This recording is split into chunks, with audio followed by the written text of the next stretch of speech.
ബുദ്ധിമുട്ടില്ലേ ഇങ്ങനെ കൈ കിട്ടിയതുകൊണ്ട്?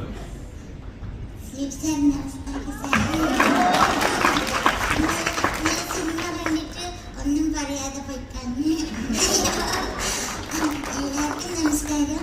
ഞാൻ സെക്കൻഡ് ടൈം ആണ് ഈ ഷോ കാണാൻ വരുന്നത്. എനിക്ക് അത്ര ഇഷ്ടമായി. ഐ ജസ്റ്റ് ലവ് ആദ്യം അങ്കിൾ.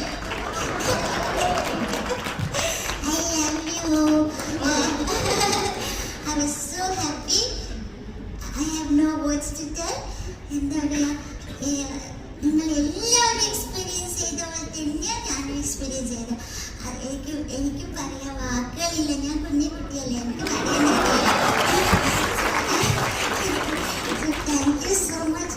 ഞാനിപ്പോൾ ഇനി അടുത്ത പ്രാവശ്യം ഞാൻ വരും, തേർഡ് ടൈം ഞാൻ വരും. Okay, so this is my sound. അങ്ങനെ പറഞ്ഞുകൊണ്ടിരുന്ന പോരാ ഇപ്പോൾ. സോ ഇത് സെക്കൻഡ് ടൈമാണ് ഞാൻ കാണുന്നത്. ചെന്നൈയിൽ ഞങ്ങൾ ഫാമിലി എല്ലാവരും കണ്ടതായിരുന്നു. ഇന്ന്